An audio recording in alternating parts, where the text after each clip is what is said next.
Hey, you guys, I'm excited about this next interview. I am passionate about seeing men be excellent. And a lot of what keeps us from being excellent and taking risks to find out how good we could be at something is disappointment. We get massive disappointment at some time in life, and we decide that I would rather not find out what greatness feels like than risk being disappointed. And today, the guy I'm interviewing is Jesse Butler. I've actually known him since 2010. I was a coach at a private Christian school, and I got to be around him at that point. And as he would tell it, very quickly he found out he wanted to fight, not like with random people after school, but when he got out, he graduated high school and he got into this. And today is June 22nd, 2023. Almost 3 weeks ago, he got the dream call for a professional MMA fighter, and it had a super high. He got to experience a super high, which we're going to tell you about. But he also is going to tell you about tasting disappointment that few of us ever taste. Even when I mess up in a job, I didn't order enough lumber, or I didn't call a subcontractor to come in time. That's really not me getting beaten by another man. That's just something I got to get better at tomorrow. This story, I can tell you, was powerful to me. As Allie and I actually watched Jesse live out a part of his dream 3 weeks ago, I looked at Allie and I was like, I've got to talk to this guy. And so I called him and he quickly said yes, and I'm excited about what you're going to hear today. All right, thanks for being here, Jesse. I know I've known you that we figured out since 2008. You were a sophomore. You came to CCS, the school I worked at for a little while, in 2008 to play baseball. And so I am 38. How old are you now? I'm 31. That's crazy. That's wild. You seem much older when I was young. and then thinking about it, like thinking back to that, I think when I was, so at that point, that was, let's see, when did you graduate? You said 10, so that's 12 years ago, so I was 26.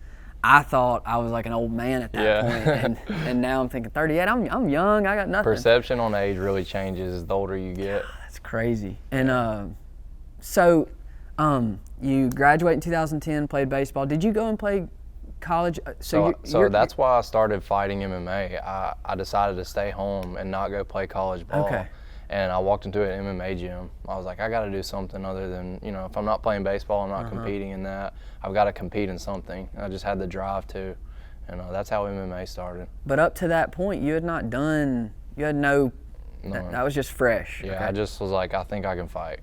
That was kind of my thought. Awesome. Yeah. So that's 2011, 12? Yeah, 2011. Okay, so you walk into a gym and start training? I sparred on the first day, and I was immediately hooked. I was like, I can do this. And I literally never quit going after that. I just stayed with it and got crazy about it.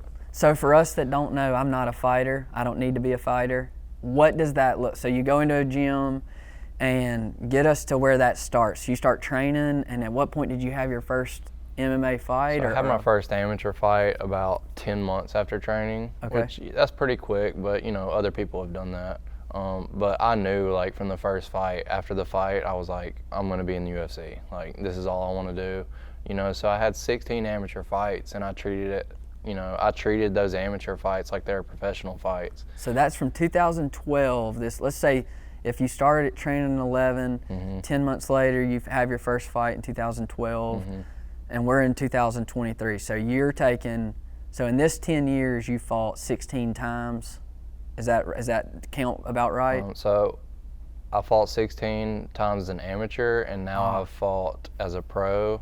I've fought 16 times as well. So I've had 32 fights since high school. So in essence, about three a year. Has that been what it is? That's a good way you can look at it. Some years change just a little, maybe 4 and 2. It just depends on the year, but three to 4 in a year would be good. Okay, so you would say very quickly you knew this is what I'm going for. I want to end up in the UFC fighting. So you in essence took 10 years, which is always good for us as men to know. So some guy tunes into obviously this latest piece that you get to do your dream, and what he doesn't know is that 10 years ago, this started. You didn't just happen upon and a month in get to go fight in the UFC. This was 10 years of really, other than us local people knowing, you're doing work that nobody knows about. For sure, and especially coming from a place like West Monroe, MMA is not a big deal here. Right. There's no wrestling in high school. A lot of guys in the UFC grow up wrestling, grow up doing jiu-jitsu, grow up kickboxing. I didn't grow up doing any of those things. So, you know, it took me 10 years to get where I'm at now, but I had no prior knowledge to MMA before that. So it was literally just a dream and a thought that I could do it. That is really funny to think you walked in a gym, you're like, and that quickly you're like, I could be good at getting, I'm not saying you got to be good at getting hit, but like oh man, I think I'm made for this. I'm gonna go whack a dude, and I think I can take a few myself. No, I literally can feel it in my heart. Like I would watch fighting and tell my parents before I was fighting, I was like, I can do that. And I don't know, that's God leads you in directions that you have no idea what you're almost in autopilot sometimes. That's right. Like I said, I walked into an MMA school. I didn't know what I was doing. I just went. That's what Al will say to me at times. I'll be thinking, should I do this or should I do that? Talking about maybe different jobs or open a business, whatever. And I'll say the words like, is that God's will or that whatever? And there's been multiple times, you know, because at this point we've been married it'll be 17 years. Wow. Is that right? I am an old man, Jesse. 17 Yeah, when years. you start forgetting the numbers. There are people graduating high school that have, we've been married. So, but she'll say, no, you can do whatever. I mean, God, it's within His. You're within His will. Go live. Yeah. Which is like you saying that is like that God sets things up for you like this. So you do that for 10 years. So get me to when it got serious. When do you think it rounded the corner toward, okay, I've done 16 amateur fights. How far into professional fighting would you say that even for, I know when something's a dream, but for you that you would say like, no, it became within reach that I could be that I could be looked at to get a chance to fight at the next, whatever the next level is. Yeah, so to be honest, like, I didn't know that I could be in the UFC really until probably 2 years ago. Okay. You know, because once you're a pro, you know, you got to get at least, let's get into the 10-win range. Then you can start talking about the UFC, but you got to have little losses, you know. So it depends on record the most. Then it goes to social media things. There's so much that goes into it. So I didn't know that it was in reach until just recent. But yeah, like I said in the beginning, that feeling that you have of like, I just never thought about giving up. I never thought about quitting, and that was the biggest thing is I knew I wasn't going to accept defeat until, okay, I'm either not going to make it. That's right. Or I feel it in the reach. So now let's fast forward to, so it's June 22nd today. Getting the call, so you're training, living, and so to get everybody, make sure we have a grasp. What is Jesse Butler's current life? So you obviously you train to be an MMA fighter. Tell us about your family, what you do. So got married about 3 years ago. Okay. Just had my baby boy. He's 14 months old. That's seeing him grow is one of those time perception things. You don't know how fast it's going until you have a child. That's right. I take care of 5 acres, and I'm also a sales contractor for bathroom remodeling. I've been doing that about 6 years as well. So as long as I've been fighting professionally, I was back here in West Monroe working the salesman job. So that really allows me to train and fight. So I train in the morning, work during the day, and then train in the evening. All in between going home to see my boy and take care of the house. The easy stuff. Yeah, easy schedule. So when did you? So tell us so it was 2 weeks ago. So when did you get the call asking? What's that look like for the guys that don't know? What you're going about your normal day? So the fight is on Saturday in Las Vegas. Who calls you? So my manager out of Vegas calls me. Hey Jesse. Well, he texts me. What's your weight on Thursday at 12 o'clock? And I tell him my weight, thinking I'm going to fight at my normal weight class, featherweight, 145. I send him my weight, 160. He says the opponent is Jim Miller, 155, and immediately I'm just like, no way that's happening, because I've gotten a couple texts like this before. You know, we knew I was about to get the call. Okay. I've been called 3 times, accepted fights, it didn't work out. This one did. So they're like, hey, pack your bags, we're getting you a flight at 6. So basically, they're not asking me if I want to fight. They're saying this is the fight. You know, take it if you want to. And Jim Miller, if you're not familiar with the UFC, he's got the most fights in the UFC and the most wins ever in the UFC. So you got an easy one. Yeah, I got an easy one right out the gate. And it was also up a weight class, 155, which the good thing about that is I didn't have to cut much weight. You know, I was very close to weight. But fly out to Vegas that evening, 6 o'clock, got to Vegas 1 a.m. That's 3 a.m. this time zone. So sleep wasn't that great. Friday I weigh in, Saturday I fight. So from the time I got there Thursday night to the fight, I had medicals, brain scan, physical. These are all things that I could have done if the fight were scheduled weeks or months prior, but it was in a day's time. So I had to do all that once I got to Vegas, which was tough. Who all did you go by yourself? So 3 of my coaches went with me, and then my family flew out, my wife, my son, and my parents. Okay. So we get to Saturday night. What's that look like for the normal guy that has no clue? We all just turn our TV on and whatever. What's the process? Saturday, you know, waking up focused for the fight like I always do. Of course, I show up prepared. You know, I'm always ready for the fight. You know, a lot of guys out of training camp, they may not be in shape or ready for a fight, but I train year round because I was ready for this call. But just focus and, you know, watching myself get my hand raised in my head. That's right. Even when you don't get that result, you have to practice those things and just staying focused all day. I really didn't have bad jitters or anything different than a normal day. It felt like any other fight because I'm used to fighting. Right. So Allie and I did watch, and it comes on. You walk in the cage. What's it like to hear? Yeah. What's it like to? Because for you, I mean, there are few of us. Because if I think about if I said my dream today, my dreams, they revolve around my children. They revolve around weddings, or I don't have any picturing sports anymore where it's like Josh Taylor from West Monroe, Louisiana. You know, yours happens to be this very real moment where, I mean, you're in Las Vegas, which we all know to be the fight. That's where fights happen. Yeah. What's it like to be in an arena and them say your name? Yeah, it's a special feeling. You know, it's almost like I'm still processing in a way, even though we're 3 weeks from that day. But man, hearing him say West Monroe and my name, there's no reason that I should be there in a way. That's how I look at it sometimes. Like I shouldn't have made it to that spot, but I did because I believed and kept pushing for it. So it's really special to hear that. I cannot imagine. So you hear your name, you go in the ring. You know, tell me what that's like. The start of a fight, like how they. I mean, I know what it feels like on TV. Yeah. But it doesn't feel good. So you're getting in a cage, half naked. You got small shorts on and gloves with a mouthpiece. And you know, honestly, at first I'm walking around waiting on my opponent to get in the cage. So I have to watch him walk up, watch him get in, and then I have to watch them announce the fight. So you're kind of looking at the guy across from you. You got 10 people in the cage, maybe that's TV, mic, etc. You're kind of out of it, to be honest. You may not be all there in a sense of like thinking straight, but you're trying to think of the basic things that I need to do.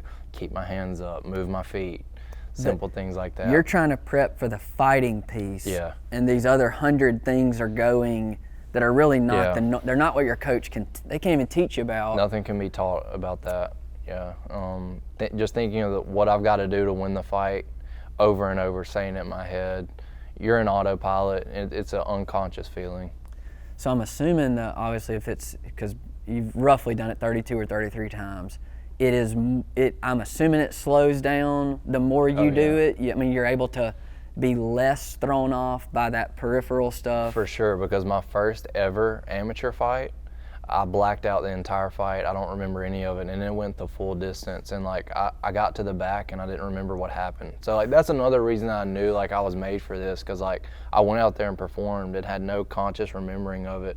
But over time and over fights, I got to where I could, you know, think through things and breathe through things. But in the beginning, it was a real adrenaline. I don't get that adrenaline anymore like I used to, but it was a drug. I cannot imagine. Yeah. So that and the truth, the funny part about that is, and I'm not a brain scientist or whatever, but I would assume that's a pretty ridiculous dopamine hit. Oh, it's insane.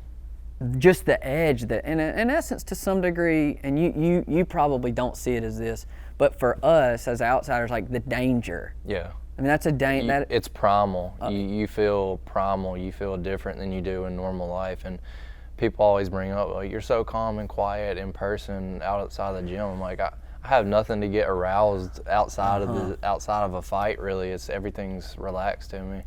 Oh, that's true. So when a customer gets mad about a bathtub, it's really easy. That's just a bathtub, man. We're good. You're not. I really I'm not don't in care danger. that much. I'm not in danger of you hitting me.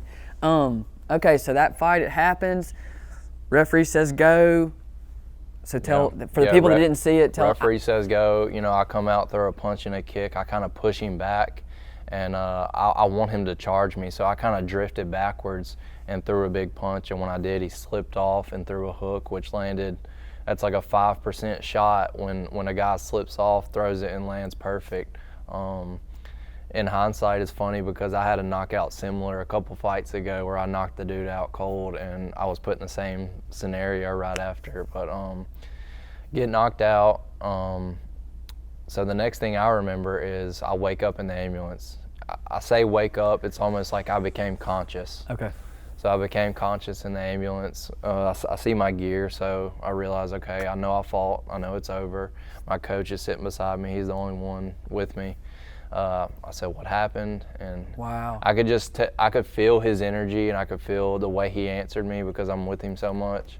He's like, you got caught with a hook, and I was immediately okay. You know, I was like, okay, I feel okay, so I'm good. I felt my face. Physically, you're putting it together, like I'm making sure that I'm all good. here. Yeah, and I didn't remember walking out, and I didn't remember the fight at all. But as a couple minutes went by, I put together, okay, I remember walking out now. I remember the beginning of the fight, so that started to feel better. And then by the time I got to the hospital, I was just mad. You know, like the anger had set in, and I was like, I don't need to be here at the hospital. I don't need your help. But they scanned me. I was good. But that's when the real mind game set in once you sit there for a couple minutes. God, it's crazy. That is probably the first thing. That is wild. That's the first thing I said to Al when we were watching. I said I've got to talk to him, just to hear you process when you not woke up, but like when it became conscious. What was that like? What was that? And to hear you even say that the first is in the ambulance, and that it's a very physical reaction. Like I don't think I would have gone there. Is that you physically check myself? You're like, okay, no, I'm like, which is what we all to some degree do after any scary moment, a wreck, almost a wreck. You're looking at your kids, or you're looking at yourself like, okay, I'm all good. It's still working. Like you know. But then obviously the unpacking of because obviously for you at that moment, I'm not, obviously the dream didn't die, the dream didn't whatever, but the dream was 10 years ago, I'm going to the UFC. So then even though it was only a 48-hour warning, for that 48 hours, that was you got your dream. You got your dream. And so the disappointment, because if you plan on winning, obviously if you, just as you said a second ago, you picture your hand being raised, and then the next picture, your next thought is the opposite. I'm at the other. There is no middle ground in what you do. Yeah. It is wild success, or you're the guy that has to go deal with how to get better. And that, what is that? So you wake up, you put it together, and then you said obviously after you do all your scans, which I'm assuming they're checking concussion and making sure you're okay. Yeah, just a brain scan, and all that popped up was a broken nose, and that had happened 3 years ago. That I never got fixed. And I was like, oh yeah, but the UFC will pay for that to have done. So I'm actually not going to have it done. I'm going to wait till I'm done fighting because there's really no point. Because it'll happen in theory. Yeah. It's just a septum. But yeah, I was thankful that everything was good. You know, as hard as I got hit, I really only had just a little bit of swelling in my cheek, and other than that, I wasn't hurt at all. So which is crazy. For what y'all do, it really is crazy to be able to walk away to that level of contact, whether you did to him or he did to you, and that both of you are like still together. Because in my mind, let me clear up, if you hit me like you hit him, or he hit me like he hit you, like I picture all of this just like falling apart. Like it goes out on the street over there. And thank God I've never been seriously injured in MMA. I've never broken a bone. I've never seriously injured anything ever. I mean, I'm blessed with a good body. Maybe that's a part of it, but I was born for this, so that's another thing. That's another reason I know I was born for this. You get back to that day. You're at that point. You're leaving the hospital, and I'm assuming they get done checking you all out, and you know you're going back to see I'm assuming you go see your wife and kid. They're at the hospital with me. Yeah, they were actually able to see me when they wheeled me from point A to point B to do a scan or something. I was able to see them, so they followed me, and that felt, that immediately it warms your heart immediately. So. There's two ways that I look at it. One way is, okay, the positive way is I made it here. That's right. I got to this point, my foot's in the door now. I did what I had to do to get the fight. And the second point is, like, I came to win fights. I don't want to be in the UFC and lose my fights. I want to be in the UFC and win my fight. So that's what hurts the most is I only got to perform for 23 seconds. And, you at least want to perform and show a little more than that. That's right. So obviously you mentioned a second ago, that's where you said that's where the real mental game became. So tell me what's your first moment that you remember the mental game of waking, whether that was when you woke up in the ambulance, seeing your wife. That's what. It's an embarrassment in a way. Like, you are a fighter, you're one of the toughest people. I'm on the best fight roster in the world now, but I also got beat in 20 seconds and I got knocked out. So that hurts unlike anything else. You can lose in any sport and it's not going to be as bad as fighting. That's right. You're not only getting beat, you literally got beat. So you take 2 losses in one, it's painful. Well, the exaggeration there is like my experience of let's say an equal disappointment. So if I end up trying to bid the biggest house I've ever built, and I do all the hard work, I do it, whatever, I get it, and then it doesn't go like I wanted it. I'm still able to finish it. I'm still able to whatever. It's not, another man did not do that to me. You know what I'm saying? Yours is so exaggerated because it was just you and Jim Miller. Yeah. And in that moment, be it because he slipped and made a 5%, no matter what, that is the powerful piece of what you guys are able to deal with and fight through and have to process is, like you said, it's another man. Like it's not a process. You didn't find out that you don't run a marathon fast enough or whatever. For whatever that is in that moment and that experience, Jesse Butler has to say that dude was better than me. For that half a second that I let him clip me. And as a competitor, that's like the toughest thing for me, and that's probably why I fight, is because I don't want to hear that, and I want to fight against that, and that's probably what's got me to this point.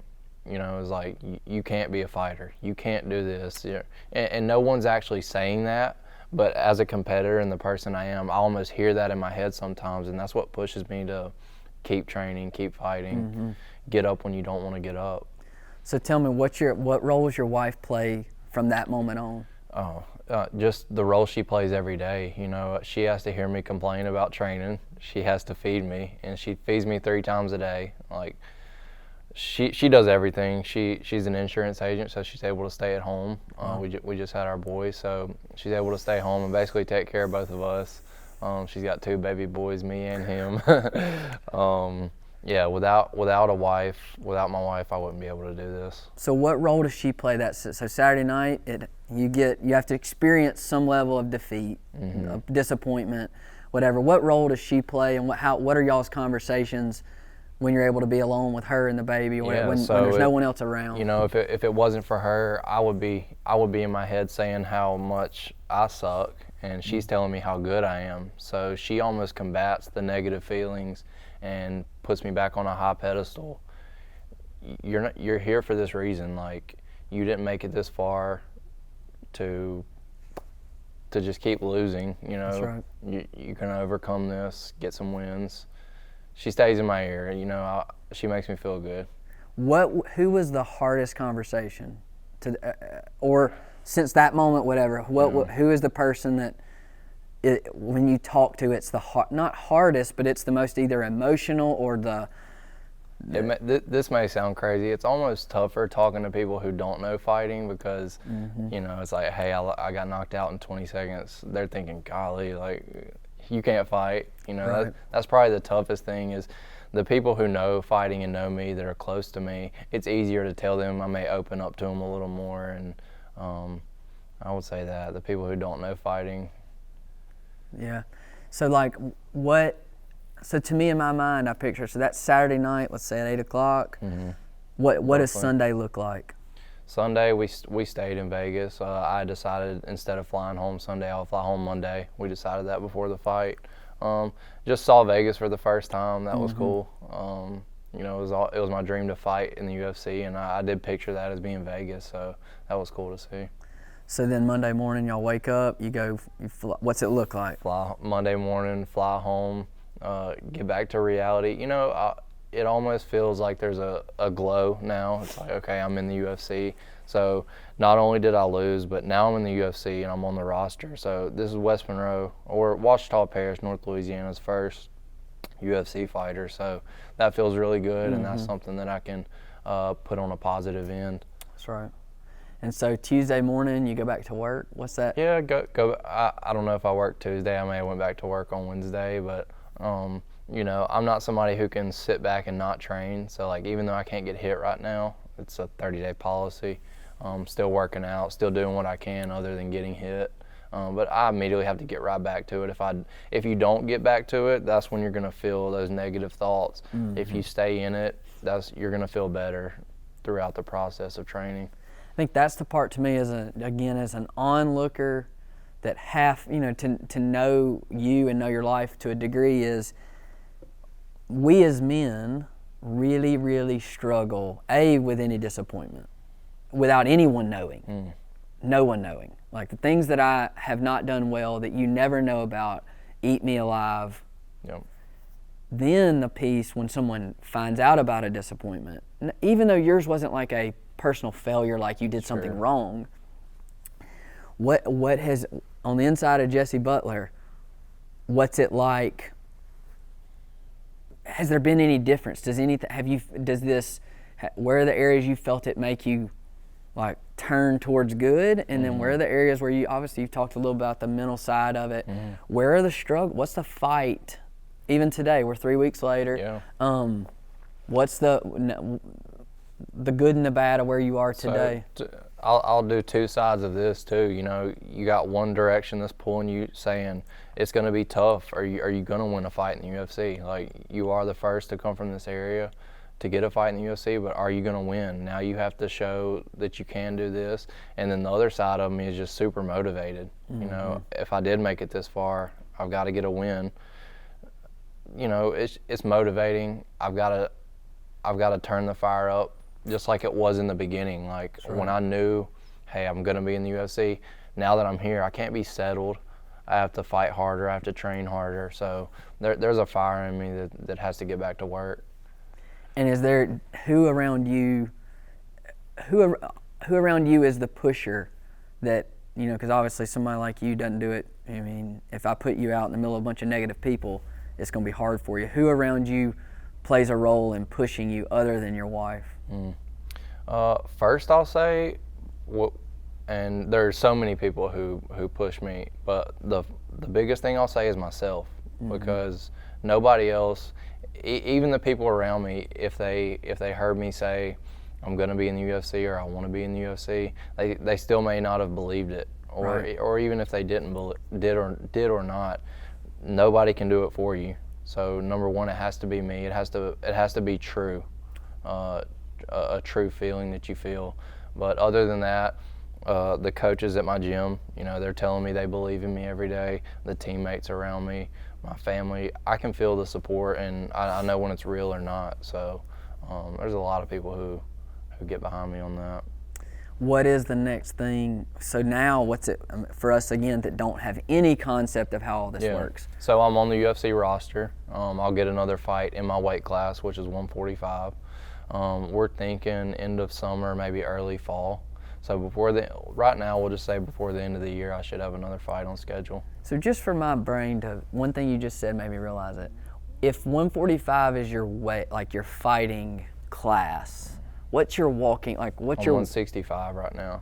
I'm 20 pounds heavier than what I was going to say, because I would be in your normal. I'm a little over 145, yeah. but I'm in essence, let's say I'm in your weight class. You would fight at 125. That's what I was putting in my mind. have I was to like, fight I've got no 125. business fighting Jesse Butler. Yep. Yeah. No business. Yeah, the weight cut's crazy, and they've changed rules over time. Some organizations do hydration tests, but the UFC does not. So we dehydrate and deplete for 20, let's say 48 hours. We weigh in, and then we have 24 hours to the fight, so we put 20 pounds back on. Outside of the UFC, I could IV. So in my smaller organizations, I would IV after weigh-ins. In the UFC, I cannot. It's banned. How would they know if you, a mark on your arm, or how would Maybe, they? yeah. Okay. I usually swell when I would get an IV after weigh-ins in my previous fights, and I would swell, but Why do they do that? I don't know. Is They it just to try don't. They don't want guys cutting 30 pounds and fighting. They're trying to get away from. They're trying to make it healthier over time. The weight cut's probably one of the worst things about fighting. You weight cut, you dehydrate yourself, and they say you cannot rehydrate through your mouth in 24-hour time, so your brain's not getting enough liquid water back in it. So guys are taking damage, dehydrated basically. Getting in full-blown fights. After they're literally sick. being sick. Like you drain your immune system for a week basically to make weight sometimes. Yeah. Fighting's kind of dumb. Well, y'all's level of commitment is Yeah. impressive. Yeah. I think I think it will be fun. I'll say this: I can't wait to interview again after the next one. Yeah. And I can tell you, having watched it, what you exposed yourself to. Again, I don't have anything else in life where I deal with that. No, almost to a fault. I don't deal with another. I'm 38, so I don't deal with another man Only like 1% of Earth does. beating me. Yeah. My disappointments are very. Like they're correctable, whatever. So just know as an outsider looking on, the fact that you're willing and interested, and then your attitude, obviously I talked to you on the phone, but other than that, I'm not around you. Your attitude, even hearing it 3 weeks removed, I pray I could handle it. I pray in my mental spot I could be where you are. Yeah. And so just know that's impressive too. What you physically do is impressive, but I pray God guards your heart and your mind. It's fun to watch a young guy, because us old guys, and I am old, I'm technically old compared to you, I'm 38. Like, if you're not careful, you talking about a dream and fighting, that's what you never talk to 85-year-olds that say, man, I chased my dream. So just know, I'm 8 years ahead of you, 7 years ahead of you. Don't stop that. You got plenty of time to have a normal job, and I'm not going to call it normal life. I don't want to. Yeah, that was one of the things. Is like I didn't want to be normal. I didn't want to have a normal job, and that was probably why I chose fighting. Is like I wanted to do something different. But something else I wanted to touch on. Just you may not be happy with the end goal sometimes, but it's the process leading up to it that you're going to be happy with. Those are the happy pieces you get out of it over time. Well, the fact that the refinement. Even if in the end for that fight with Jim Miller you didn't get what you wanted, the man what the process creates is still there. Oh yeah. That discipline is still there, which is, it's hard in the moment when we're disappointed in any certain outcome. But the good of what comes of as you just said, that journey, the process of refinement, they don't get to take that away. No, that'll stay with me forever, and that's the reason I'm here. It's incredible. Well, I'm proud of you. I cannot wait to see, having seen you play baseball as a 10th grader, then seeing what you got to do Saturday night, which would qualify as so many people's dream. Yeah. And then to hear your attitude today and talking about God, your priorities, your wife and kid. Yeah. That just know that is what matters. Yeah. When they think about his graduation, his wedding, so hopefully when you're really old, your funeral, what he says, and that'll be what counts. I'm proud of you. Thank you, Josh. All right. Thank you guys for watching that. I know, again, this is the some of the most fun I can have. And if you watched all of that, that means it meant something to you. What I would ask is this. I really don't need you to like this video. I don't need you to do anything with this video, because if it mattered to you, you'll do that without me asking. What I would ask is this. If you know somebody, a man in particular, that has experienced massive disappointment, that has a story, be that a known athlete, a known entrepreneur, or just a dad, I want to talk to them. Reach out, contact me. I would love to have men tell the stories of how they deal with disappointment, but also how they choose to expose themselves to being great. So thank you for watching this, and if you know of somebody that you have access to that I could invite to come sit here and interview, I would love to do it. Hope you have a great day.